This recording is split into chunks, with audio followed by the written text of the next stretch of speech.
preuve en est, c'est des débats absolument confus, à la fois au Parlement, mais aussi dans les territoires, autour de la loi, autour des décrets, autour de leur application dans les SRADET à ce stade et très prochainement dans les SCOT. Alors une confusion, pourquoi? Parce qu'on a deux questions en fait, deux questions qu'on essaie de traiter et qu'on vient mêler.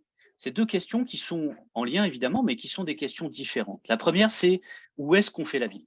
C'est la question de la planification, du temps long, de l'extension du domaine de la ville, le changement d'usage des espaces naturels, agricoles et forestiers, cette consommation d'ENAF. C'est finalement le territoire vu en plan avec un objectif qui, pour le coup, est relativement clair, qui est de limiter l'atteinte aux espaces naturels et agricoles. Mais il y a une deuxième question. Une deuxième question, c'est comment on fait la ville. Et là, c'est une question de l'ordre de l'opérationnel, du temps court, du permis de construire, du permis d'aménager, et plus du SRADET, du SCOT ou du PLU. C'est un regard sur les fonctions écosystémiques des sols, la perméabilité, le stockage du carbone, l'accueil de la biodiversité, le support du végétal, et évidemment, j'en passe. On est finalement à l'échelle de la parcelle ou de l'opération d'aménagement, plus du territoire, et on le regarde plus en plan, on le regarde en coupe, avec une question, un regard en 3D, un regard dans la profondeur du sol. Avec là un autre objectif, qui est le maintien de la pleine terre. Ce sol perméable en capacité d'accueillir à la fois biodiversité, carbone et végétal. Ces deux questions qui sont liées, mais qui sont des questions différentes et qui par ailleurs correspondent aux deux phases de la loi d'application de la loi climat résilience. Une première étape de 10 ans sur laquelle on regarde la consommation d'ENAF et une deuxième sur laquelle on regarde l'artificialisation des sols. Et on voit bien que ces deux questions, c'est pas simplement une succession par défaut de données, ce qui est un peu l'argument législatif. On va s'appuyer sur la consommation d'ENAF parce qu'on a les données, la définition pendant 10 ans, puis après on fera l'artificialisation. Ces deux phénomènes qui de toute manière perdurent et qui très certainement devront être intégrés à la fois à la loi, mais à nos politiques d'aménagement. Et puis, troisième problème, c'est le net. C'est l'idée qu'on pourrait compenser un sol artificialisé par une désartificialisation.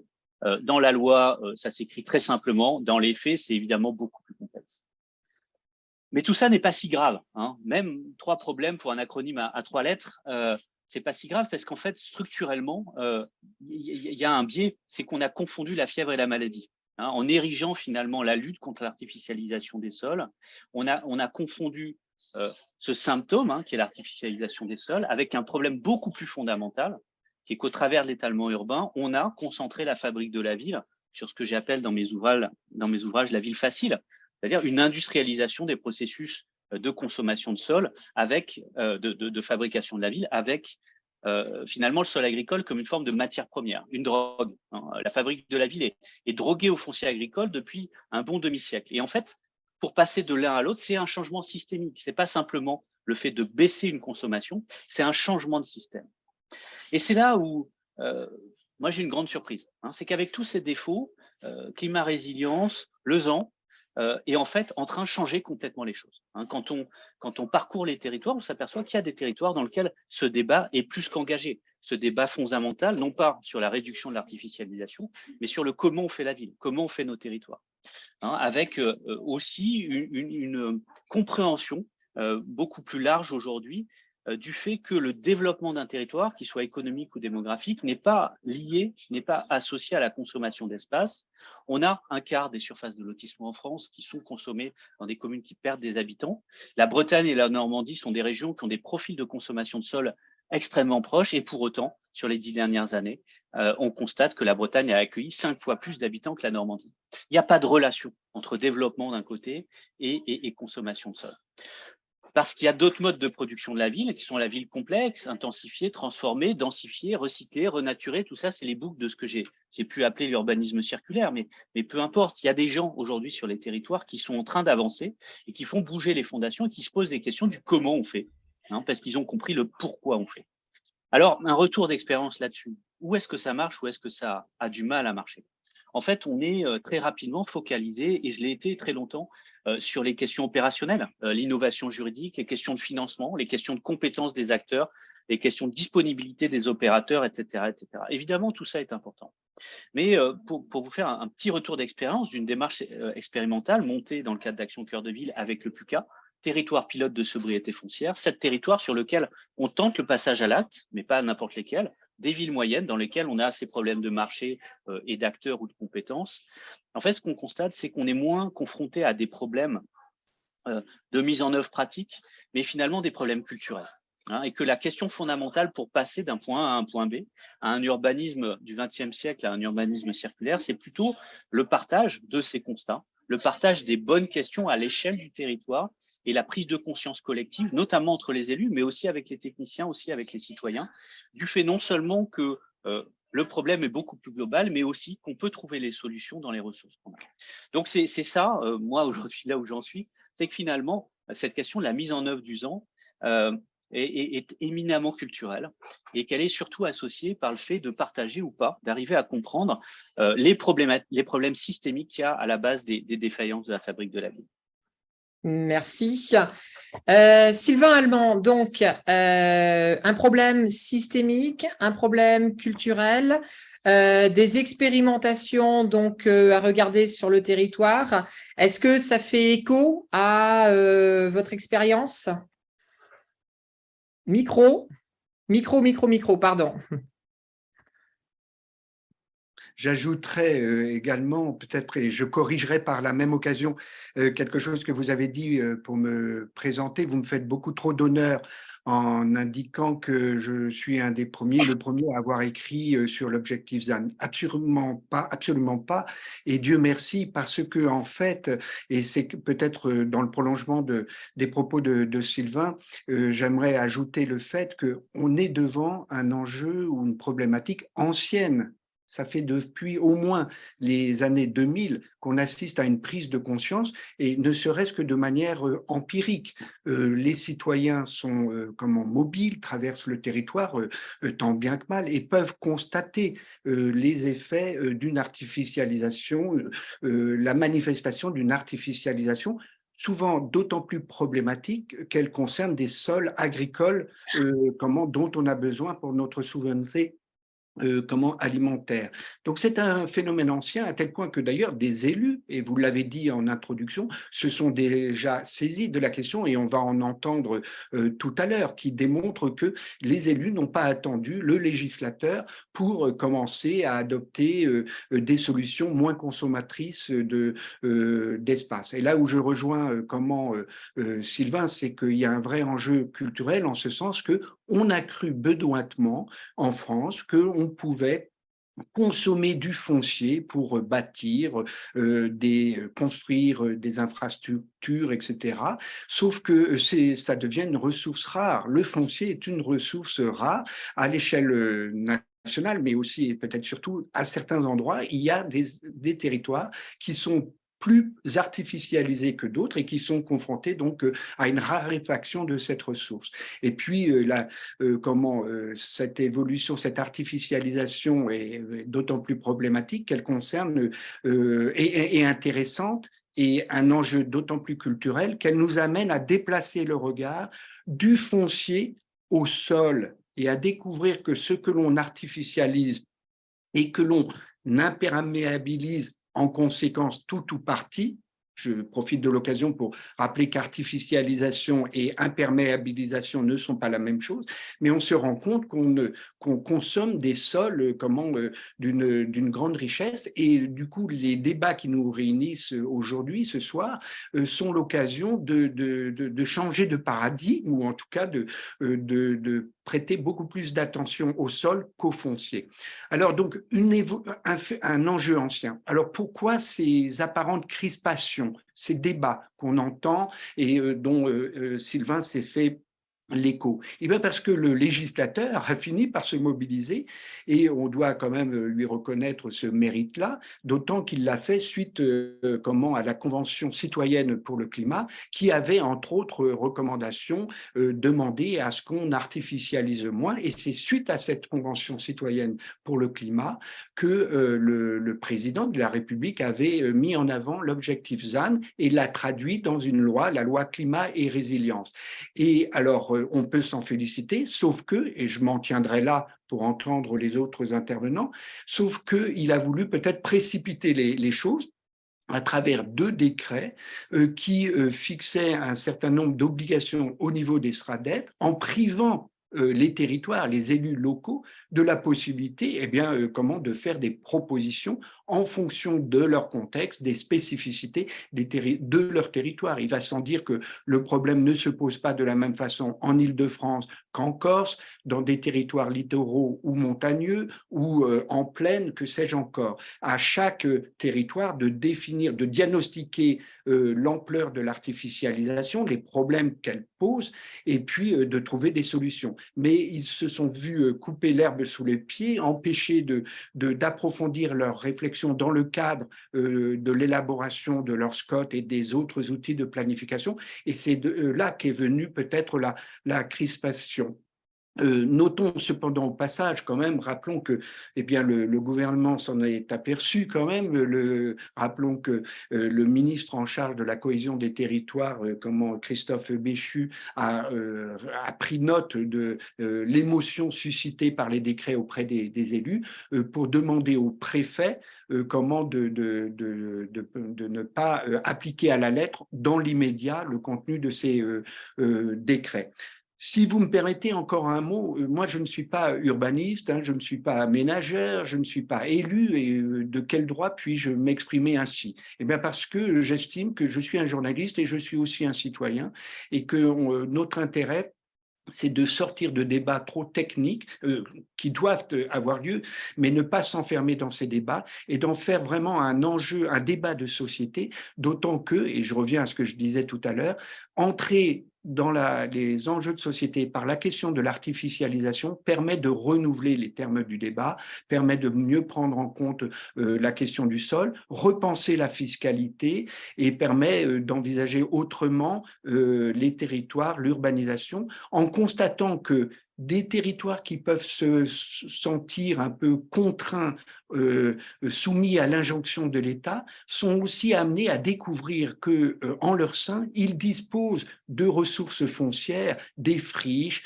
des dents creuses, auxquelles ils ne prêtaient pas attention et qui pourtant pourraient répondre à leurs besoins, ne serait-ce que liés aux objectifs de construction de logements. Donc, le débat est passionné et passionnant, et ne gardons-nous de le réduire à une opposition entre les pour et le contre. Je pense que tous les acteurs sont favorables à une limitation de l'artificialisation, mais organisons le débat pour essayer de mettre au jour la manière de le faire à l'échelle des territoires. Voilà ce que je peux dire pour nourrir la discussion. Très bien. Nous allons donc justement interpeller Xavier Prigent, donc vice-président de l'Ordre des géomètres experts. Dès 2020, les géomètres experts avaient donc préparé un manifeste en 10 propositions, et depuis, vous donc plus précisément, vous avez expérimenté donc sur plusieurs territoires des dispositions de mise en œuvre pour essayer de regarder comment est-ce que l'urbanisme sur les territoires permettait finalement de porter réponse aux enjeux qui sont les nôtres aujourd'hui. Est-ce que vous pouvez donc revenir sur ces quelques éléments et donc nous indiquer donc de quelle manière finalement, quand on est urbaniste, quand on est en situation donc de travailler sur la question du foncier, eh bien, on se trouve interpellé par le sujet. Oui, bonjour. Donc, moi, je suis effectivement vice-président de l'Ordre des géomètres experts en charge de projets urbains depuis déjà un certain nombre d'années. Je suis également urbaniste de formation. Donc, on a produit effectivement un manifeste en 2020, et le manifeste, il est intéressant parce qu'il parle d'aménagement équilibré des territoires. Et moi, c'est une dimension qui est effectivement très importante. Donc, on avait sorti 10 propositions et des thèmes de débat sur les espaces artificialisés, les espaces naturels, les friches, la difficile création d'espaces de nature, j'y reviendrai tout à l'heure, et puis le respect de la spécificité, je veux dire, du monde rural. Moi, j'ai l'habitude de dire que comme le développement durable n'a pas qu'un seul pilier environnemental, le ZAN, ce n'est pas simplement un problème de sobriété foncière. C'est un problème beaucoup plus complexe que cela. Je vais y revenir tout à l'heure. Donc, on a, comme disait donc le précédent orateur, une problématique de déclinaison territoriale de cette trajectoire ZAN qui ne peut pas être déclinée de façon homogène sur l'ensemble du territoire, eu égard à la variété typologique de ces derniers. On constate quand même que dans les débats, on a tendance à avoir une opposition entre la ville et la campagne, une opposition entre l'habitat individuel, le collectif, etc., alors qu'il faut essayer de travailler l'ensemble des territoires. Moi, depuis la loi Allure, on me parle d'urbanisme de projet. L'urbanisme de projet, moi, je ne le vois toujours pas. Hein, je veux dire, dans l'approche qu'on a aujourd'hui sur cette trajectoire, on va opposer, je veux dire, de l'urbanisme quantitatif à de l'urbanisme qualitatif. Moi, je suis je pilote un bureau d'études en aménagement du territoire pluridisciplinaire, et donc je reviendrai sur l'étude expérimentale dont on parlait. Mais clairement, quand on essaye, je vais dire, de réviser un document d'urbanisme, les services de l'État, ils nous sortent tout de suite la calculette, où sont les 50%. Et ce n'est pas comme ça, à mon sens, je veux dire qu'on va pouvoir produire un projet de territoire. On peut, dans l'ordonnancement général, aujourd'hui de la réglementation, on va dire, il y a la loi climat, il y a les STRADET, il y a les SCOT, il y a les PLU, il y a les autorisations d'urbanisme. Si on veut effectivement travailler et sortir un projet, il va falloir un moment qu'on ait des éléments qui soient moteurs. Et on est tout à fait en phase avec la Fédération des SCOT qui dit qu'il faut en fait redonner je veux dire, le pouvoir de définition stratégique du territoire à ceux qui le connaissent le mieux, que sont les élus. Aujourd'hui, on est dans une logique un petit peu descendante. Et à un moment, il va falloir se poser la question s'il ne faut pas reprendre le problème différemment pour aller sur une logique ascendante qui consisterait à ce que chaque commune ou établissement public de coopération intercommunale fasse sa stratégie de territoire, la fasse monter au niveau du SCOT, et que, effectivement, une fois que le projet au niveau du SCOT soit fait, qu'on arrive peut-être, je veux dire, à contractualiser avec la région, avec l'État, pour voir si ça correspond aux objectifs de la loi climat et résilience. C'est d'ailleurs ce que souhaitent faire certains sénateurs.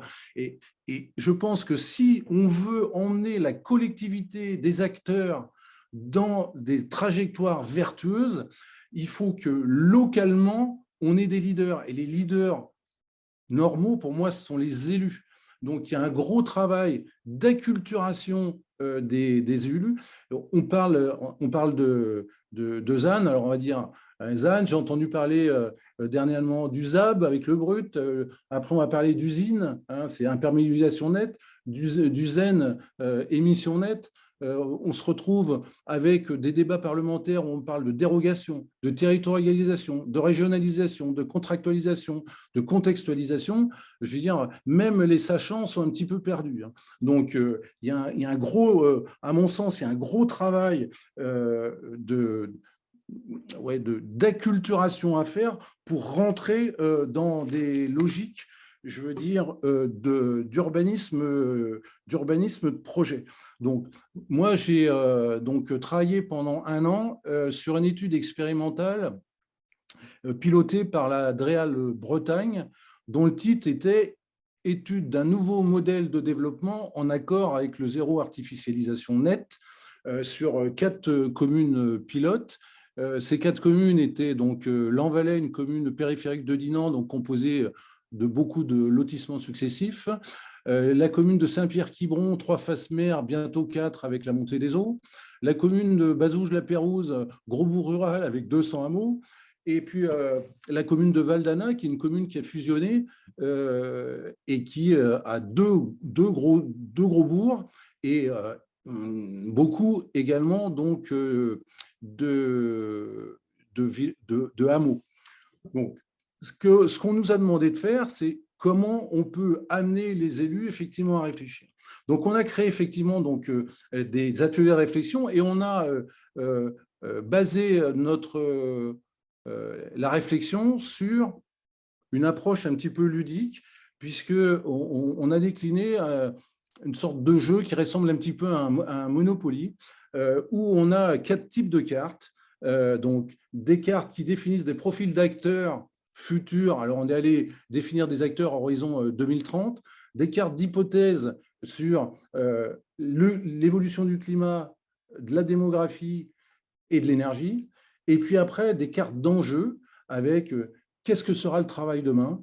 Est-ce qu'on sera toujours, je veux dire, dans une logique, je veux dire, sociétale? Est-ce qu'il y aura des entrepreneurs, etc. Donc, est-ce qu'on sera, je veux dire, avec du télétravail? Ça, c'était une thématique. Après, on a étudié la nature au vivant, l'évolution, je veux dire, de l'agriculture, les espaces publics, le type d'habitat qu'on veut avoir. Et en fait, on s'aperçoit d'une chose, c'est que finalement, donc chaque enjeu avait une gradation. Et donc, on mettait autour de la table une dizaine de personnes avec des élus, des habitants et les services de l'État qui suivaient un petit peu cette expérimentation. Et on s'est aperçu que finalement, chaque commune définissait ses priorités. Et donc, que tout en voulant, je vais dire, suivre ou respecter l'objectif du zéro artificialisation nette, eh bien, ça se décline de façon différenciée sur les territoires. Une fois que, je veux dire, ces objectifs ont été fixés, on est passé sur la phase 2 de transcrire spatialement les enjeux tels qu'ils avaient été définis par chaque groupe de travail, en définissant effectivement les enveloppes urbaines, les armatures paysagères, pour arriver effectivement à un master plan à horizon 2030-2050. Et donc, ce qu'on peut en retirer de cette expérimentation, c'est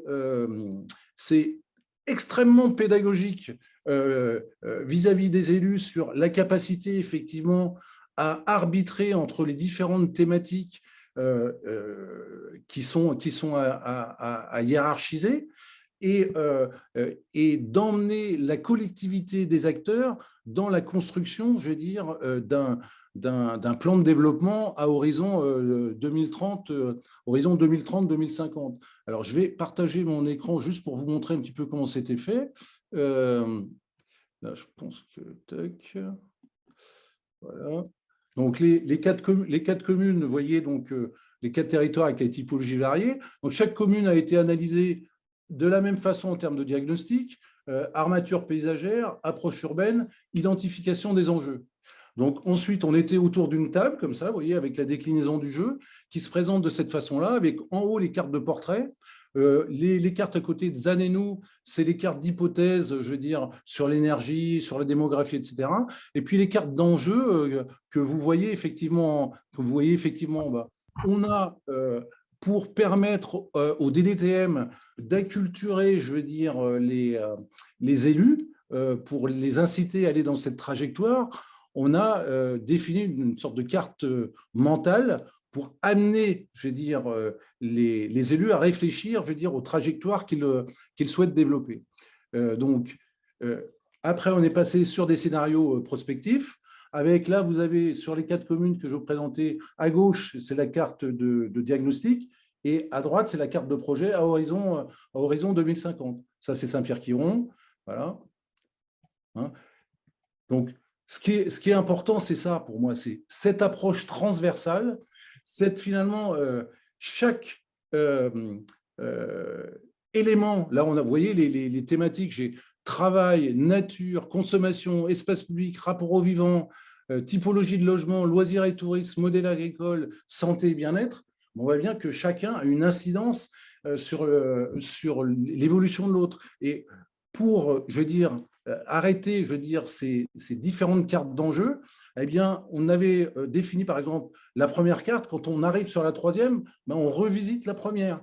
Et donc, on est bien dans cette approche transversale. Et moi, c'est ça qui est important. Et je pense qu'il faut pouvoir emmener, je veux dire, les collectivités à produire un diagnostic sérieux de leur territoire pour s'engager sur un plan de développement. Et moi, je crois beaucoup, je veux dire, et ça, c'est de l'urbanisme de projet.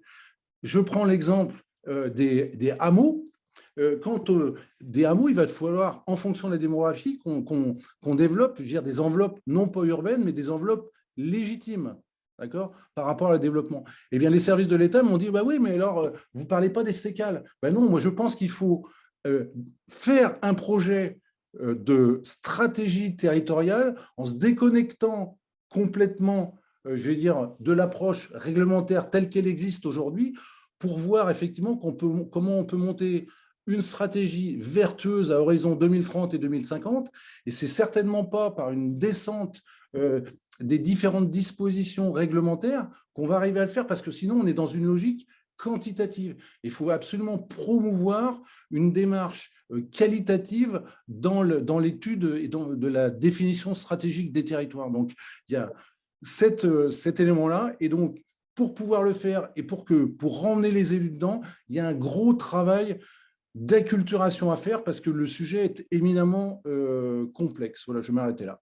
Très bien, merci. Merci. Eh bien, justement, nous allons y venir, en fait, à la question donc, des élus, de la place des élus, et puis de la manière dont ces élus donc, intègrent, en fait, les éléments donc, qui viennent, d'une part, d'être évoqués, mais même plus largement, donc, cet objectif du ZAN. Comment donc sont envisagés les effets? Comment est-ce que cela peut se transcrire dans un projet de territoire? Et puis donc, est-ce qu'il y a aussi donc du côté des élus l'idée d'un urbanisme de la calculette face à un urbanisme, contre un urbanisme de projet? Donc, nous allons tout d'abord laisser la parole à donc Tiffaine Kiger, vice-présidente de Brest Métropole, et qui va donc justement pouvoir envisager de quelle manière aujourd'hui Brest envisage son développement et envisage la gestion de ses ressources foncières. Bien, bonsoir à tout le monde. Effectivement, Tiffaine Kiger, donc je suis vice-présidente en charge de la lourde responsabilité d'accompagner l'aménagement métropolitain, les politiques d'urbanisme et de l'habitat. Alors, je vais vous proposer peut-être une vision qui est celle de la métropole, hein, un territoire qui est déjà très dense, un territoire assez singulier, hein, littoral, portuaire, qui a finalement un périmètre assez contraint, puisqu'il peut raisonner son développement sur une assiette à 180 degrés et non pas à 360 comme de nombreuses villes. Et je n'aurai pas la prétention de porter un témoignage pour le reste des élus bretons. Je crois que Annie Rasdeny pourra nous donner une vision aussi autre que la nôtre.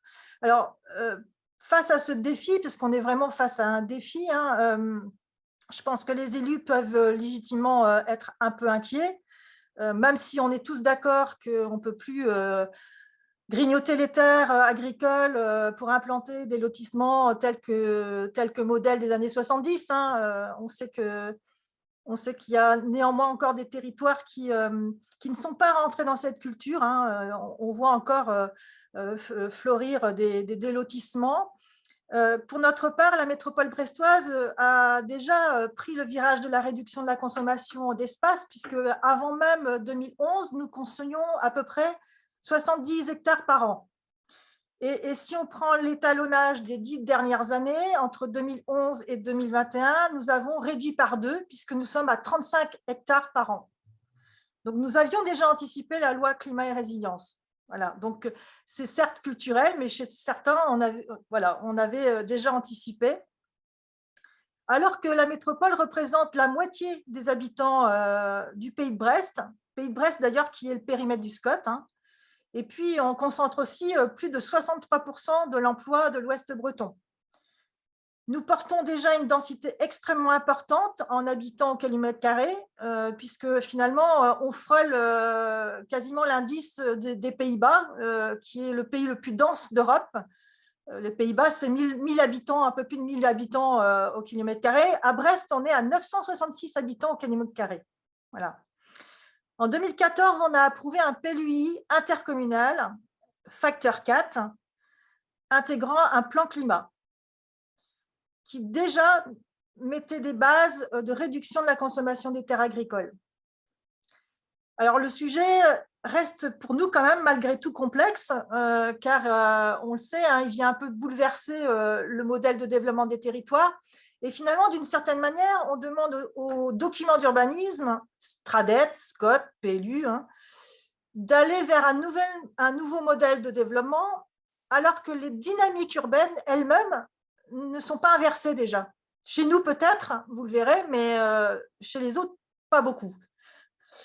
Alors, je pense qu'en fait, cet objectif ZAN est un changement extrêmement important pour les collectivités territoriales et les élus qui les accompagnent. Et il est assez brutal, en fait. Brutal culturellement. Hein.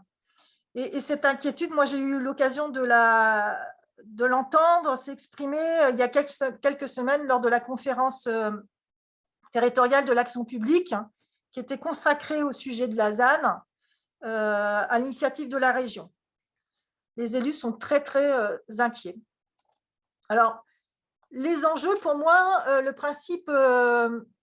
finalement, le principe de cet objectif zéro artificialisation nette vient poser une myriade de questions fondamentales pour les territoires. Il vient percuter de plein fouet, à mon sens, le concept même de l'aménagement du territoire.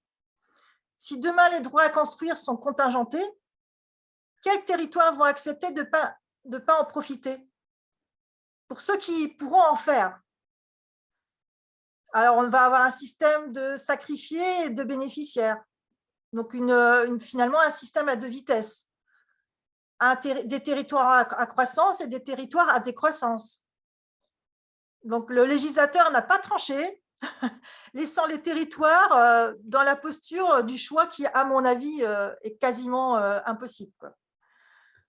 Alors, nous avons eu l'occasion de le dire, il faut qu'on soit, en tout cas en Bretagne, il faut qu'on soit extrêmement vigilant à ne pas toucher aux grands équilibres territoriaux bretons, à la fois à la force de son maillage et à l'équilibre est-ouest. La Brest Métropole est en fait une métropole d'équilibre régional. Alors, on peut être contre ou pour le fait métropolitain, mais il est là. Hein. Et on déploie toutes les fonctions stratégiques. À la fois, on a des fonctions stratégiques nationales et régionales, et on irrigue en fait bien au-delà de nos périmètres territoriaux. Hein. Et j'ai pu le dire, on avait un périmètre relativement singulier. Ensuite, il vient interroger pour moi la capacité des territoires à répondre aux besoins de ses administrés et aux acteurs urbains. Les besoins en matière d'habitat, d'emploi, d'implantation d'entreprises, de mobilité, enfin tous les items qui font la ville et l'aménagement du territoire. Et ça dans l'enveloppe urbaine finalement de l'existant qui serait quasiment figée et de manière perpétuelle. Et on sait que le gisement du renouvellement urbain, il n'est pas forcément complètement inépuisable. Et auquel cas, pour moi, il n'est pas suffisant pour y répondre en complétude, enfin en entièreté aux objectifs fixés par les plans locaux de l'habitat en particulier. On a eu l'occasion hier de faire la biennale sur les questions d'habitat. D'ailleurs, la ville de Rennes, par sa maire, était présente. Et nous avons pu exprimer la crise du logement dans nos contextes métropolitains et la tension de nos marchés. Augmentation des prix de vente sur tous les segments, début de raréfaction des biens à la vente et à la location, des demandeurs HLM à des listes qui se rallongent, une pression énorme, une flambée des prix, une rareté du foncier. Pour moi, c'est un modèle qui va vers la gentrification et la relégation des primo-accédants et des plus modestes vers les premières et deuxièmes couronnes. Et je pense qu'on est en fait sur un processus contraire à ce que le ZAN sous-tend, c'est-à-dire éviter l'étalement urbain. Et puis, on tendrait alors vers un modèle inégalité sociale combiné à inégalité territoriale, finalement. Donc, difficile de s'imaginer sous un dôme demain, concrètement. Je pense que le principe du ZAN amplifie aussi la problématique sur la compacité urbaine, sur la question de l'intensité, la densité et la densité acceptable. On a, comme dans beaucoup de contextes urbains, l'expression de la peur de la sous-qualité par la densité. Les recours contentieux et gracieux sont un peu la traduction de cette anxiété du vivable, en fait. Le ZAN peut aussi mettre à mal nos capacités à réfléchir sur la manière dont on peut infléchir les projections démographiques à horizon 2040, par exemple. Nous, nos projections démographiques, elles ne sont guère très propices à un dynamisme. Perte de population active, vieillissement accéléré. Donc, on est en responsabilité de mettre des politiques publiques pour justement essayer de juguler ces phénomènes, à moins d'assumer pleinement que son territoire aura un modèle de développement complètement adossé à la silver economy. Mais pour la métropole, ce n'est pas trop notre envie, quoi. Cela aussi pose la question du modèle financier qui est soutenable pour les collectivités, soutenable pour porter le renouvellement urbain. Et puis, ça pose aussi des questions sur la question de la problématique du foncier plus généralement, sa valeur vénale, sa domanialité et son portage. Si on doit concentrer l'effort sur l'existant, cela réinterroge bien évidemment les modèles de financement, du logement, du recyclage urbain, de la charge foncière en renouvellement urbain, de sa propriété, de sa mutation. Et on sait que le renouvellement urbain et le recyclage amènent à des coûts extrêmement différenciés. Alors, on nous sort le fonds friche. Le fonds friche, c'est 100 millions d'euros. On nous sort le fonds vert, on ne sait pas ce que c'est. Bon, en tout cas, ce sont des fonds qui ne sont franchement pas à la hauteur des enjeux. Donc, on voit bien que le principe du ZAN vient finalement revisiter de façon très, très globale une myriade de sujets, à la fois des politiques foncières et puis à la fois sur les politiques fiscales de la fiscalité locale. Voilà ce que je voulais vous donner comme ressenti de la métropole brestoise. Eh bien, qui est un ressenti finalement assez sévère, en tout cas vigilant au regard de ce que sont donc les trajectoires du territoire et les attentes ou les besoins donc qui sont engagés. Annie Brasdenis, donc justement en fait, nous allons avoir du coup la possibilité de rappeler une particularité de la Bretagne qui vient d'avoir donc une normative urbaine extrêmement complexe avec effectivement des métropoles, nous venons d'en parler, mais aussi des moyennes villes, des petites villes, des villes qui ont une relation extrêmement proche encore au monde rural et en même temps intégrées dans un tissu urbain, dans une interconnexion urbaine. C'est bien le cas de Plouaret. Et donc, dans un territoire qui a une activité agricole, encore cette activité donc agricole, mais qui a aussi les relations avec le et qui fait partie de la Notre-Égard communauté. Donc, comment est-ce que vous avez donc intégré cette dimension de ZAN et imaginer la gestion du foncier? Alors, bonsoir à tous. Donc, Annie Brasdenis. Donc, je suis maire d'une commune rurale qui s'appelle Plouaret, qui est une commune d'un peu plus de 2200 habitants, qui est petite ville de demain en raison de son statut de pôle de service au sud d'une agglomération.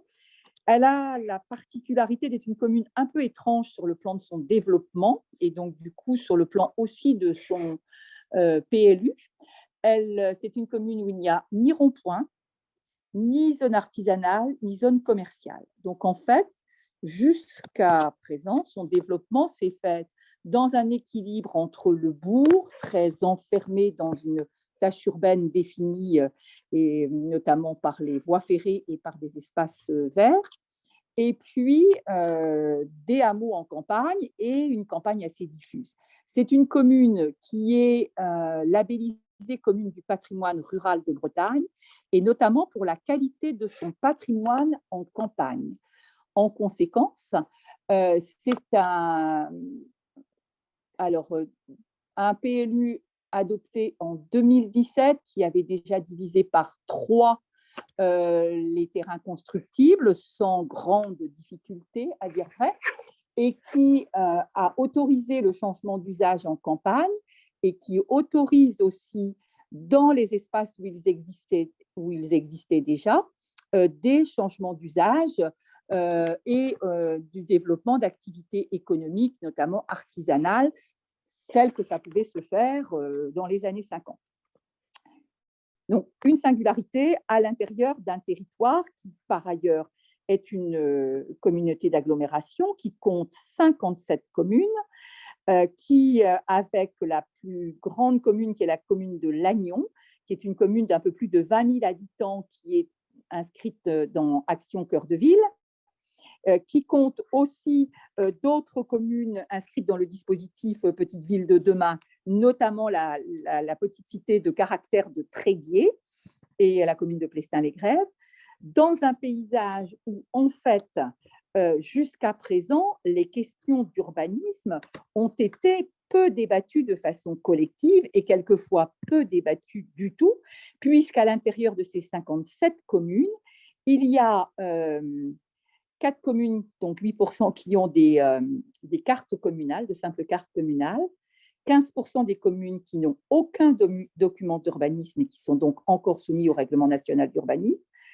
et 44 communes qui ont un PLU, dont moins de 20 de ces 20 PLU sont récents, donc ont été approuvés après 2014. Donc, on voit qu'on est sur un paysage où la question de l'urbanisme est peu, en tout cas peu, où la culture urbaine, ou la culture de l'urbanisme, ou la culture du débat collectif en la matière est quand même assez limitée. Le seul élément d'appui que l'on ait ensemble, c'est un SCOT qui a été approuvé lors de la dernière mandature. Donc, une partie des maires actuels le connaissent plus ou moins et en ont peut-être entendu parler, mais pas forcément de façon très détaillée. Dans le cadre de la présente mandature, nous avons engagé une démarche d'étude conjointe des 3 plans, qui sont d'une part un PLUIH, d'autre part un plan climat, air, énergie territoriale et un plan de mobilité. Donc, dans le cadre d'une démarche qui est très participative, avec l'appui d'ADEPA et de bureaux d'études spécialisés, avec des jeux de scénarios, etc. etc. Donc, c'est passionnant.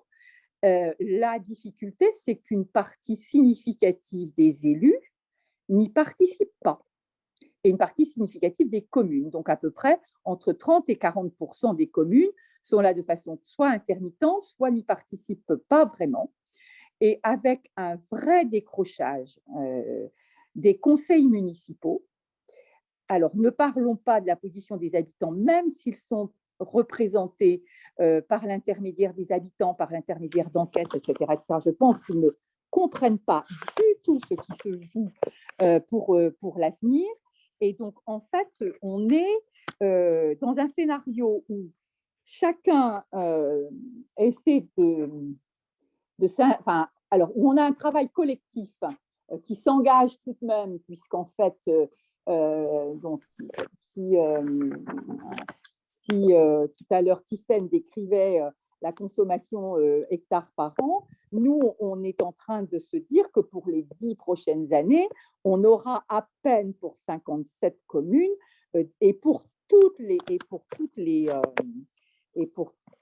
besoins, moins de 10 hectares par an à se partager. Donc, ça devient effectivement complexe et compliqué.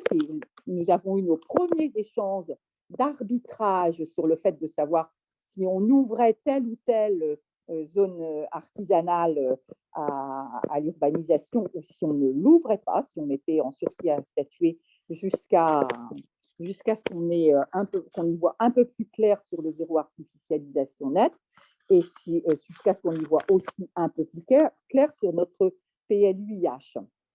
Donc, on est, me semble-t-il, face à vraiment une vraie difficulté de culture partagée et de culture commune, même si l'exercice est intéressant. Je pense qu'on aura une rupture assez violente entre les élus qui sont avertis et les communes et les territoires qui ont déjà une culture de l'urbanisme, du développement qui est significative, et de fortes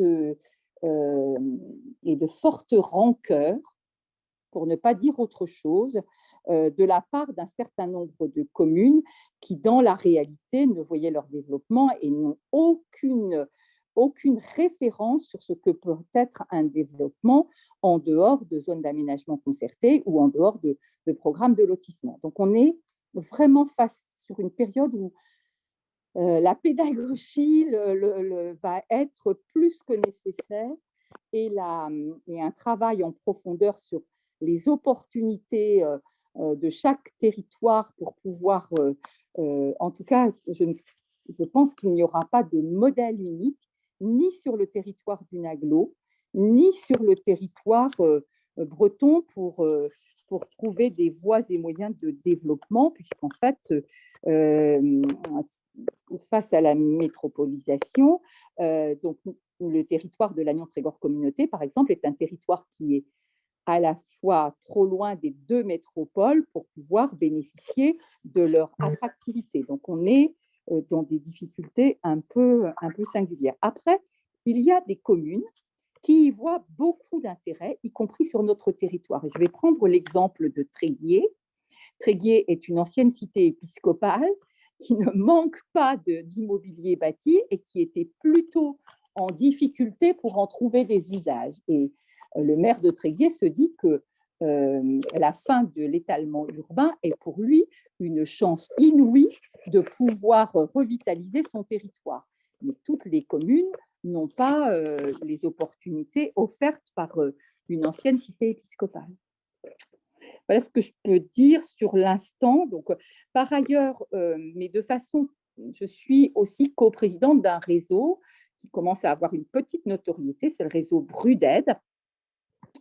Et avec le réseau Brud'Aide, qui regroupe 270 communes aujourd'hui et quelques petites intercommunalités qui sont réparties sur les 5 départements bretons, on engage des réflexions et des expérimentations, mais qui sont des expérimentations très concrètes de désartificialisation, de terrain, d'utilisation de patrimoine existant, voilà. Mais on est plus là sur de l'expérimentation très concrète et très pragmatique dans les démarches de zéro artificialisation nette.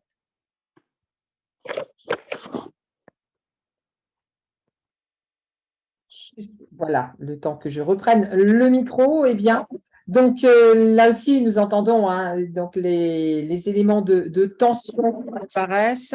Donc du côté des élus, à la fois, eh bien, peut-être les difficultés pour les maires que l'on qualifiait hier de maires bâtisseurs, donc qui produisaient et faisaient bilan effectivement de cette production. La question de raréfaction donc des droits à construire, la question d'un changement de culture. On a entendu donc tous ces éléments-là. Peut-être dans la suite de la discussion, quelques éléments pour essayer de voir quelles sont les solutions en fait que nous pouvons essayer de trouver. Donc, quels sont les éléments qui apparaissent ici, qui peuvent aider à ce changement de culture donc de la part des élus. Changement de culture, peut-être, c'est donc une des questions qui a été posée. Faut-il aussi que la population elle-même change de mentalité pour changer de manière d'habiter? Et faut-il former les élus, reformer les élus vers d'autres objectifs que celle d'être d'exemplaires maires bâtisseurs?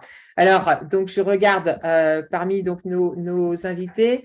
Changement de culture, pédagogie, comment est-ce que l'on met cela en place? Est-ce que donc je laisse la parole à l'un ou l'autre d'entre vous sur cette partie de l'expérience? Je peux, Oui. Sylvain.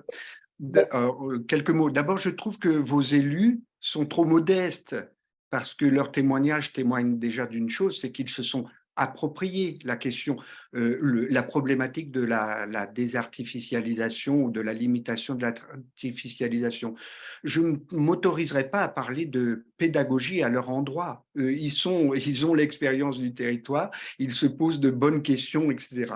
Et d'ailleurs, ils le font à travers l'exercice difficile de l'élaboration de plans, d'outils de planification. On les a cités, Scott, SRADET, PLU, etc.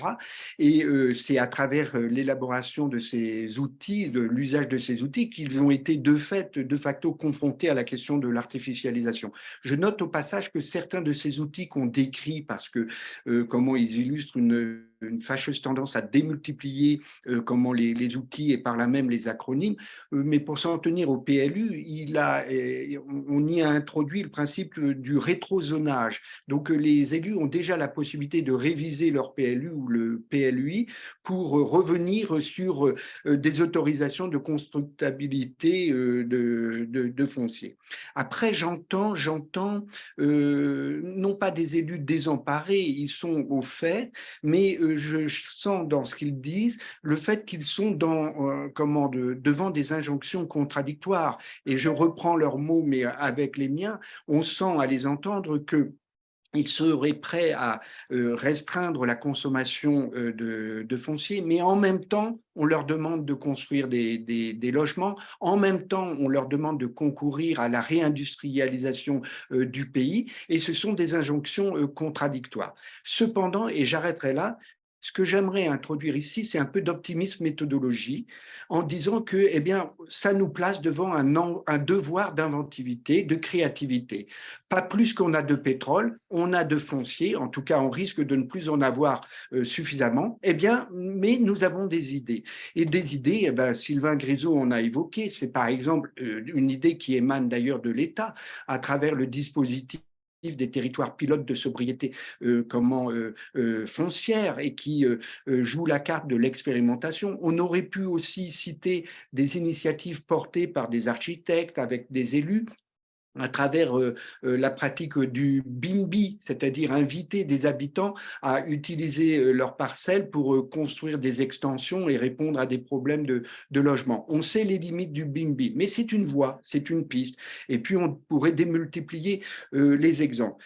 Moi, si je vois un problème, ce n'est pas un problème de pédagogie. Je pense que quand il y a un problème qui persiste, c'est que soit le problème est mal posé, mais je pense que ce n'est pas le cas, c'est qu'il manque des acteurs autour de la table. Et donc, Lionel Prigent, permettez-moi de vous sermonner parce que votre panel est extrêmement riche et en disant ça, je ne me compte pas, mais il manque des acteurs de poids. Il manque l'État, peut-être pas au niveau ministériel, mais à tout le moins des services déconcentrés de l'État. Il faudrait dire un mot, des DTTM, qui sont en prise directe avec les États et dont on ne rend pas assez justice de leur capacité à être en interaction avec les élus. Et d'ailleurs, certains des agents de la fonction publique territoriale sont aussi des élus, ce qui facilite parfois le dialogue. Donc tout ça aussi pour casser l'idée qu'il y aurait une opposition entre l'État omnipotent et des pauvres territoires à qui on imposerait des réglementations strictes. Non, les choses sont un peu plus compliquées et je pense que les élus que nous avons ici peuvent le reconnaître eux-mêmes. Mais il y a d'autres acteurs qui manquent, c'est les acteurs économiques. Moi, je veux bien qu'on sollicite les habitants, mais un territoire, il est aussi occupé par des sites industriels, par des zones commerciales qui ont une grande responsabilité dans la mauvaise utilisation de leur foncier. Ce sont des surfaces très importantes qui sont occupées, c'est de l'imperméabilisation pour recevoir des automobiles dans le cadre des zones commerciales. Ce sont des sites industriels qui se déploient sur des surfaces autrement plus importantes que celles dont ils ont réellement besoin. D'ailleurs, plusieurs industriels réduisent la surface occupée par leur site de production, mais sans céder le droit de propriété. Donc, vous vous retrouvez à travers la France avec des friches ou des surfaces qui ne sont pas valorisables parce que la propriété d'acteurs économiques qui ne jouent pas toujours le jeu. Certains le jouent et c'est tant mieux. Donc, Oui, je suis d'accord pour faire de la pédagogie, etc. Mais déjà, réunissons autour de la table l'ensemble des parties prenantes et en assumant de devoir aussi discuter avec les acteurs économiques, les industriels, en gardant à l'esprit que le problème, c'est que souvent les sites, pour s'en tenir à eux, les sites industriels, sont un peu hors sol au sens où ils sont ce sont des unités de production de grands groupes dont les sièges se situent à des milliers de kilomètres des territoires concernés et donc ça n'en fait pas des acteurs prêts à discuter avec les élus et les autres acteurs du territoire pour une valorisation de surfaces foncières surexploitées par eux. J'arrête là. Très bien. Merci. Est-ce que donc il y a une autre réaction? Oui, Sylvain Grisot. Donc, face à cette possible inquiétude donc des élus, comment est-ce qu'on est en situation de donner des pistes qui peuvent rassurer et en tout cas à éclairer des cheminements? Eh bien, Sylvain vient d'en citer quelques-unes. Moi, je passe beaucoup de temps dans mes ouvrages ou sur mon site là toutes les semaines à essayer de documenter justement les solutions. Les gens qui font, c'est jamais parfait. Hein, c'est jamais parfait. Il y a un point commun à toutes ces solutions pour faire la ville, mais la faire autrement, hein, pour se développer économiquement, pour recycler une friche, pour densifier un lotissement, pour mieux occuper un équipement public, etc. Le point commun, c'est toujours le fait que la solution, elle est locale. Elle est contextualisée, elle est adaptée. On passe finalement de solutions toutes faites entre le lotissement, la zone d'activité, la zone commerciale ou l'immeuble défiscalisé de centre-ville, donc des solutions standardisées, à des solutions à façon sur le terrain, sur le territoire. Ça veut dire que ce que nous apportent les retours d'expérience, c'est de voir ce qui marche, ce qui est difficile aussi, ce qui ne marche pas, mais dans un territoire. Il faut rentrer dans le complexe, c'est-à-dire s'approprier des solutions et les diffuser. Nous, ce qu'on essaie de faire, c'est d'open sourcer finalement à la fois ces solutions et les problèmes afférents. Et moi, ce que je constate, c'est que bien souvent, je suis positionné au milieu avec des élus, des opérateurs locaux qui ont un problème et à faire le lien avec des gens qui ont trouvé la réponse ou qui ont trouvé la solution au problème ou la solution de contournement du problème. Hein.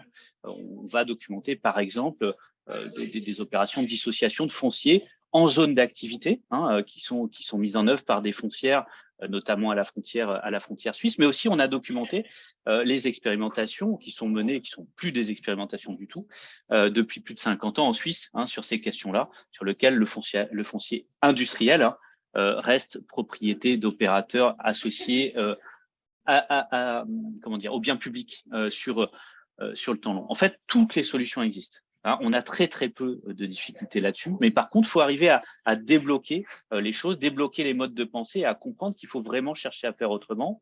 C'est là où, en effet, moi je partage ce que disait Sylvain, on n'est pas sur une question de pédagogie, hein, d'apprentissage. Regardez, monsieur le maire, attendez, je vais vous tenir le crayon.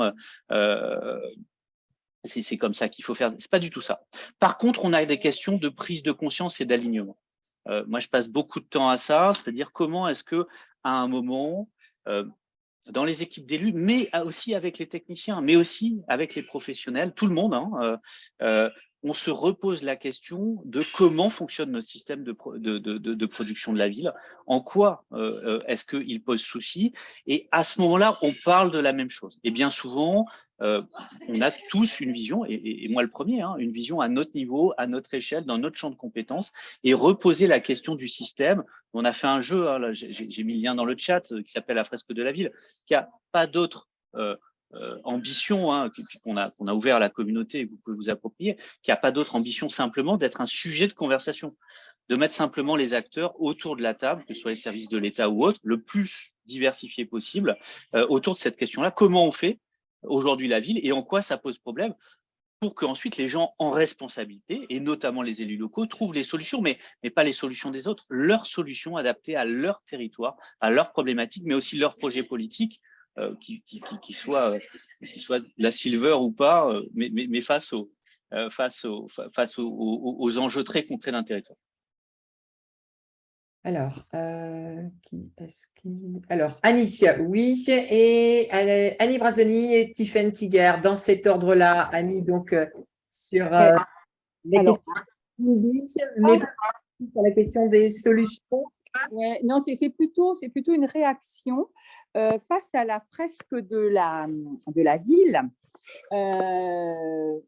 Alors, je pense qu'il y a une véritable inquiétude de la part des maires ruraux et des maires en ruralité, et pourtant des maires qui ont développé des façons de vivre ensemble qui sont pertinentes, en tout cas sur le plan démocratique. Je pense par exemple à la commune de Trémargat, et où le maire dit, par exemple, en fait, que les outils, les réflexions, la fresque de la ville, etc., sont complètement inadaptés à la question des communes rurales. Voilà, donc moi, je me sens, j'entends bien et je vois bien ce qu'il me dit, et je vois bien aussi ce que me disent les maires ruraux autour de Plouaret. Et je ne me sens pas dans cette situation-là parce qu'à Plouaret, on est desservi par le train, etc. Donc, on a vraiment des cartes en main, et qu'on a aussi un bourg qui a un peu de charpente et des friches, etc. Donc, on se dit qu'on a encore des cartes à jouer, mais il y a un certain nombre vraiment de maires, et on pourrait avoir des colères, et les votes, et la démocratie pourrait éventuellement s'en trouver bousculée comme elle l'est en ce moment, et comme elle l'a été au moment des élections, notamment des élections présidentielles, quand on regarde la carte de la Bretagne et de son vote d'extrême droite. Alors, je me permets d'intervenir. La fresque de la ville parle de la fabrique de la ville, de la fabrique des espaces urbains. Le village, c'est un espace urbain. Le périurbain, c'est un espace urbain. La métropole, c'est un espace urbain. Donc, je pense que ce maire, tout simplement, n'a pas participé à la fresque de la ville. Tiffaine Kiger, Oui, moi j'avais envie de rebondir sur une idée de M. Grissot qui disait qu'en fait les solutions doivent être des solutions locales, d'adaptation. Nous, on n'a jamais plaidé pour un urbanisme quantitatif, mais plutôt sur un urbanisme intelligent de projet. C'est sur cela qu'on travaille depuis des années. Je crois que pour nous, on s'est concentré d'abord dès 2014 en fait sur la question de comment est-ce qu'on embarque la question du renouvellement urbain, travailler sur le déjà là, qui pour nous était essentiel. D'ailleurs, dans notre PLU, nous avions posé 50% de production de logements, par exemple, sur la ville, et 50% en nouveaux quartiers, donc en extension. Et finalement, on arrive à 80% de la production, à savoir 1300 logements autorisés quand même par an en renouvellement urbain, et puis le 20% nécessaire néanmoins en gestation et en émergence de nouveaux quartiers en extension, mais une extension bien et intelligemment posée. Donc, on est finalement déjà dans un modèle de régénération urbaine, à la fois qui embarque sur tous les pans, la construction neuve, mais aussi sur tous les champs du possible de la réhabilitation. D'ailleurs, nous avons remporté en juillet dernier, on va avoir la possibilité enfin de s'attaquer au parc de la reconstruction des années 50-60 du secteur Maton, de notre ville reconstruite après-guerre. Et on en est très content puisque nous n'avions pas finalement les moyens financiers pour accompagner tout ce parc qui est quand même pratiquement de 7000 logements, donc ce n'est pas rien. Donc voilà, on travaille sur tous les champs. Sur le champ de l'économie, c'est pareil, la question du renouvellement des zones, y compris d'activités industrielles. Sur l'industrie, c'est plus compliqué, mais sur le champ des zones commerciales, on est aussi sur la question de la régénération des zones actuelles. Et puis, on laisse quand même la priorité au développement en extension, en nouveaux secteurs pour les activités type logistique et industrielle. Monsieur Lallemand le précisait tout à l'heure. Ce sont des types d'activités qui ne peuvent pas se faire en renouvellement urbain. Voilà, donc on est déjà en ordre de marche sur la question de faire atterrir la production et la transformation de notre territoire par le déjà existant. Mais il ne faut pas opposer renouvellement, régénération au développement. Ça, c'est pour moi très dogmatique. On a besoin des deux pieds. Après, les solutions, pour moi, il y a ce qu'on a fait à la métropole, c'est qu'on s'est au fil du temps posé une vraie stratégie, je dirais, d'approche plurielle. Alors, on n'a pas toujours forcément tous les moyens financiers qu'il faut pour les mener, mais en tout cas, j'aimerais dire que ces approches ont plusieurs types de nature. La première, c'est une stratégie, une vision politique de son territoire, un récit qui incarne une ambition de transformation.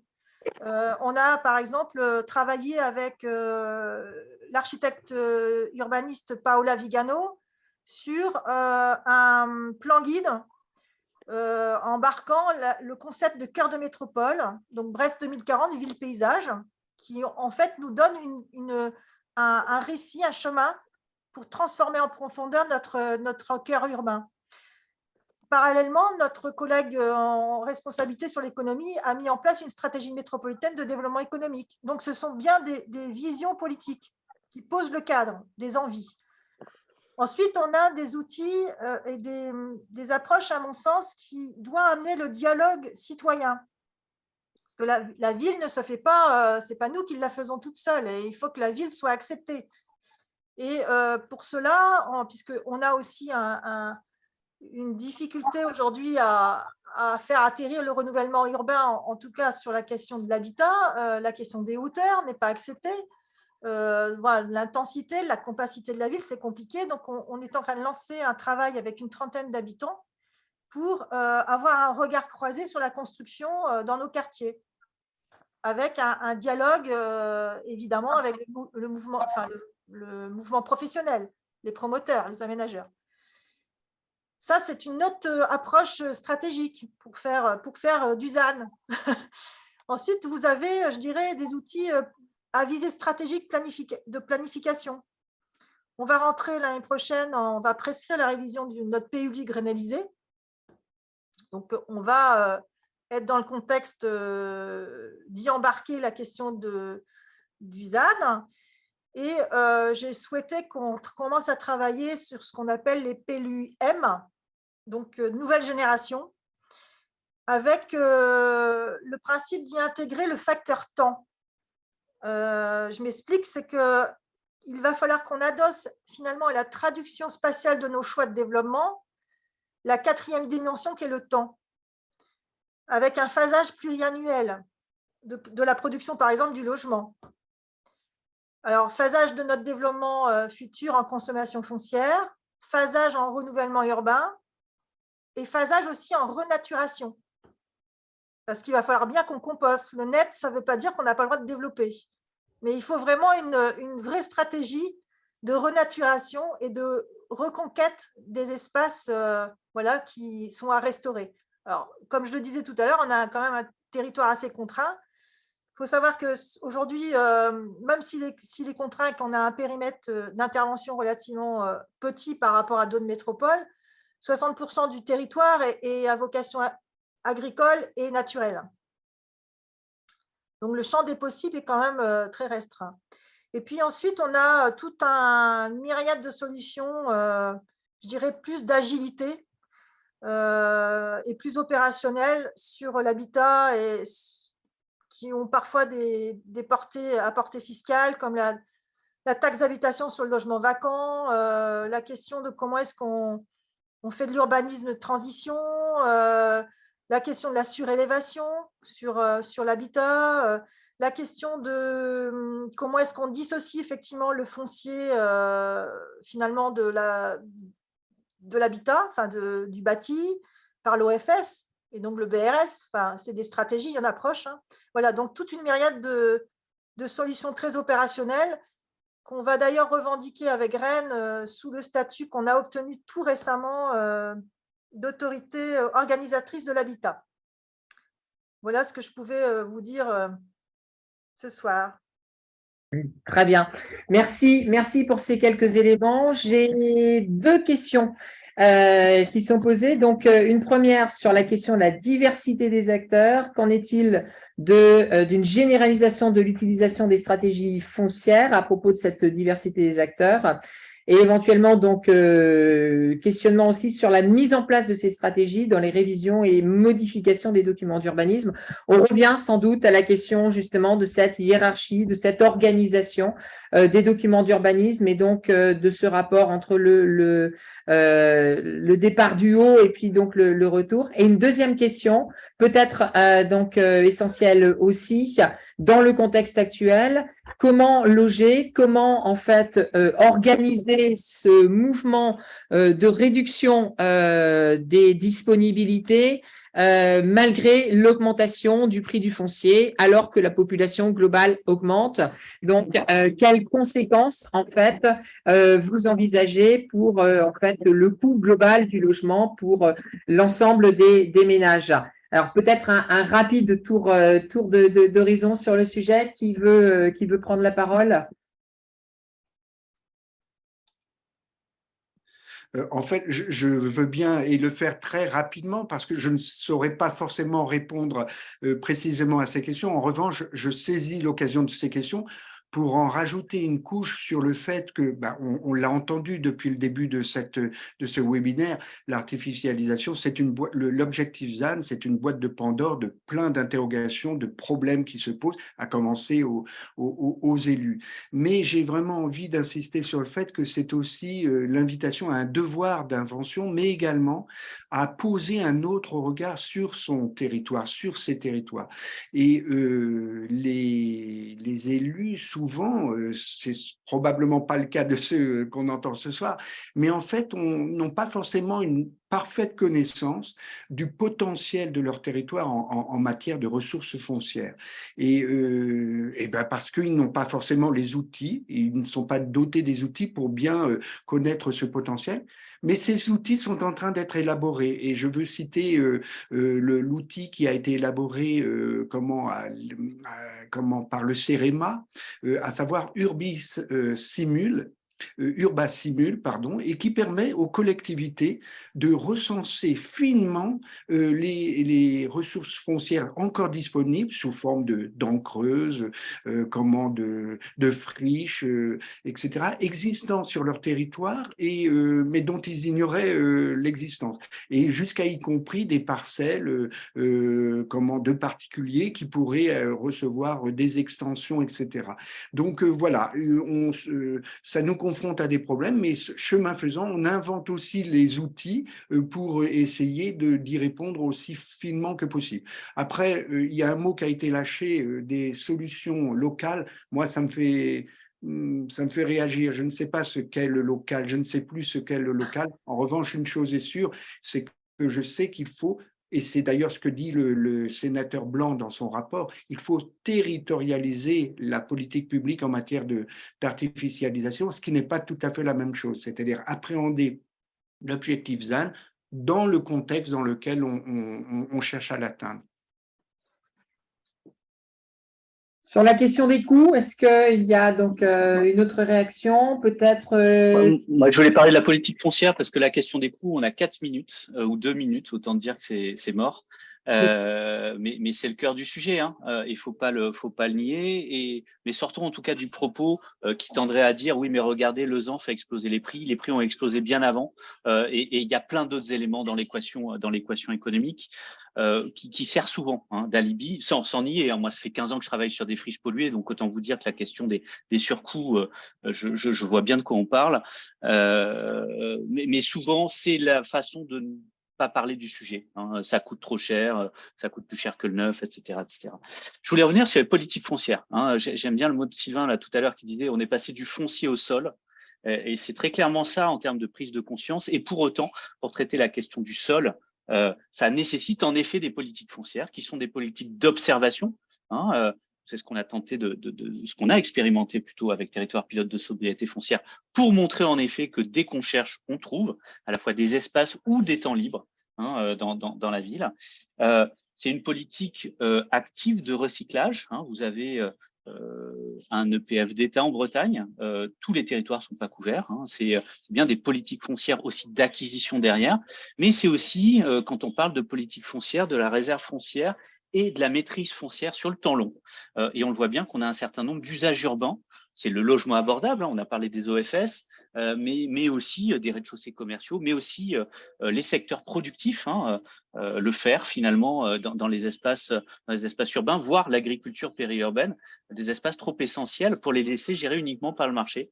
Donc aujourd'hui, on a une multiplication des outils, des foncières, des outils de détention sur le temps long de sol, hein, de façon à pérenniser des usages qui sont des usages communs. Moi, j'appelle ça les sols communs, tout simplement, des usages nécessaires à notre vie collective, mais qu'on ne peut pas laisser uniquement gérer par le marché. Alors, j'ai été traité de collectiviste hein, par une députée à l'Assemblée nationale, peut-être, mais simplement, je constate, depuis que je fais ce métier, qu'on est dans la passe sur beaucoup de sujets et que finalement, on a des ruptures de modèles, y compris là-dessus.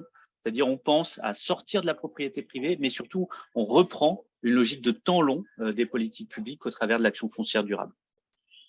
Et moi, j'ai entendu même à France Urbaine, il y a quelques semaines de ça, la municipalisation du foncier. C'est dire. Est-ce qu'il y a un retour et un commentaire sur ce qui vient d'être dit? Xavier Prigent, peut-être que, donc on n'a pas entendu depuis quelques minutes, peut-être un retour sur ce que nous venons d'entendre. Par rapport à tout ce qui a été dit, on voit bien qu'effectivement, il n'existe pas un modèle d'aménagement, mais bien des modèles d'aménagement eu égard à la spécificité de chaque territoire. Les acteurs dans les territoires peuvent être différents, et donc ce qui est important, c'est de pouvoir emmener la collectivité des acteurs dans la contextualisation de l'approche territoriale. Et on ne raisonne pas du tout de la même façon, je veux dire, en métropole, en périurbain ou en rural. Et donc, je pense que c'est très important. On parlait de BRS. Aujourd'hui, le produit BRS, c'est du neuf en zone tendue. Donc, comment demain on pourra pouvoir développer des outils pour produire, parce que ce que je disais tout à l'heure, c'est l'équation, elle est extrêmement difficile entre sobriété foncière d'un côté et nécessité de produire du logement abordable demain pour ne pas arriver effectivement à des phénomènes de relégation, comme disait Madame tout à l'heure, des moins favorisés, je veux dire, en périphérie de certaines agglomérations. Donc, attention effectivement à trouver aussi des systèmes qui permettent d'éradiquer un petit peu les mouvements pendulaires. Moi, je reste persuadé, je veux dire, que sur le territoire breton, il y a moyen, je veux dire, de développer des villes un petit peu archipels avec des centres urbains secondaires et tertiaires où effectivement on trouve de l'autonomie fonctionnelle sur ces espaces-là. Donc, moi, si je retiens un petit peu de ce qui s'est dit sur la deuxième partie de la table ronde, c'est vraiment, finalement, c'est de l'ingénierie au cas par cas en fonction des problématiques que l'on a sur les territoires, et qu'il faut réussir à emmener la collectivité des acteurs, et quand je dis des acteurs, c'est aussi bien les acteurs privés que les acteurs publics, dans la définition de cette stratégie territoriale. Et c'est ça qui me paraît important, effectivement, pour répondre aux problématiques qui sont plurielles sur ces territoires. Sur le coup, très rapidement, ce que vient d'être dit m'incite à mettre dans le pot de la discussion cette notion de coût résidentiel qui est développée par des économistes et qui nous invite à dépasser l'appréhension du problème juste seulement au prisme du bâti, mais en intégrant également le coût pour un habitant de ses déplacements. Et je trouve que l'objectif ZAN devrait être l'occasion de promouvoir cette manière d'entrer dans la question du coût, en ne se focalisant plus seulement sur le coût du bâti ou de la rénovation, mais également le coût des déplacements engendrés par le fait d'une installation loin d'un centre-ville. Voilà un élément que je partage avec vous. C'est une approche en coût global, de toute façon, qui correspond aussi aux problématiques de budget des ménages. Tout à fait, tout à fait. Annie Brasdeny, Tiffaine Kiguer, est-ce que vous avez un certain nombre d'éléments, peut-être d'attente ou de demandes vis-à-vis de l'État, vis-à-vis de la loi aujourd'hui, pour avoir des capacités d'initiative, des moyens de manœuvre? Ouais, moi, je pense que finalement, toute cette discussion et ce chantier, ce défi qu'est le ZAN embarque finalement une myriade de questionnements qui ne peut pas être solutionné que par le prisme du STRADET, du SCOT et du PLU. En particulier, ça engage la question de la fiscalité locale, hein, sérieusement. Voilà, alors certains parlent de DGF majoré, enfin voilà, enfin il y a plein de. Moi je pense que tant qu'on ne s'attellera pas à ce sujet-là, de fond, on aura du mal à faire que les territoires aient vraiment les moyens de l'action, quoi. Pour faire très court. En effet, puisqu'on va en arriver au moment de la conclusion. Annie Brazoni? Oui, juste peut-être des éléments qui peuvent faire avancer la question du ZAN sur les territoires, c'est aussi lorsqu'on les croise avec d'autres enjeux. La semaine dernière, il y avait un colloque sur eau et urbanisme, et cette question de l'eau sur le territoire breton et de sa disponibilité et de son facteur limitant en matière de développement est aussi un élément qu'il est intéressant de prendre en compte comme étant peut-être quelque chose qui est plus proche des territoires ruraux que la question du ZAN qui apparaît comme une décision législative plus extérieure au territoire. Très bien. Écoutez, merci beaucoup à tous pour tous ces témoignages. Deux mots peut-être de synthèse rapidement sur un premier point qui est celui d'avoir ouvert une boîte de Pandore, mais ça, nous nous en doutions un tout petit peu. Une boîte de Pandore d'où il est ressorti qu'en fait, la question du foncier s'est enrichie très largement d'une question qui est devenue celle du sol, c'est-à-dire non pas simplement un usage, mais l'ensemble des usages et l'ensemble des besoins de ce que l'on peut faire avec un sol. Et donc, non pas désormais en essayant de trouver la meilleure utilisation du sol avec une idée de concurrence, mais bien donc de faire entrer toutes les thématiques autour de cette question des sols. Et je cite ici Paula Vigano qui disait « Le sol est une ressource essentielle pour le fonctionnement écologique et social et pour le paysage des espaces urbanisés ». Et elle ajoutait en disant donc il faut faire entrer toutes les thématiques, reconstruction, cycle de régénération, dans les projets de ville et des territoires, donc en lien, et c'est ce que Annie Brazoni indiquait à l'instant, avec le thème de l'eau. Le deuxième enseignement, c'est sans doute que l'on ne peut pas seulement en fait attendre une dynamique qui soit une dynamique verticale qui donne la règle, mais qu'il y a une telle diversité des territoires, et c'est ce que nous avons beaucoup entendu au cours de cette soirée, qu'il faut être extrêmement appliqué aux conditions dans lesquelles se trouvent les territoires, aux conditions de vie où sont les populations, et donc à l'invention de solutions. Cette idée d'invention donc était également extrêmement importante. Une troisième question a été posée, c'est celle en fait d'embarquer tout le monde, d'emmener tout le monde en fait dans la dynamique, acteurs publics, privés, parce que c'est une préoccupation qui est une préoccupation finalement qui concerne tout le monde et pas davantage ou pas seulement les élus en premier ordre, mais bien l'ensemble des acteurs qui ont à s'occuper de la vie donc de leur territoire. Et donc, le dernier point, c'est la question du coup de cette territorialisation. Ne parlons plus peut-être de local, mais de territoire, c'est-à-dire de lieux où les interactions sont fortes et où il s'agit de trouver donc un moyen de vivre ensemble. Je pense que l'on va donc en terminer là pour cette session. Nous allons donc remercier nos 5 invités pour tout d'abord donc leurs dynamiques d'intervention et leur mobilisation autour de ce sujet, pour ce dialogue donc qui s'est noué. Et puis donc nous allons remercier aussi l'ensemble des participants, l'ensemble des personnes donc qui nous ont suivis, en espérant que cette soirée aura pu les éclairer.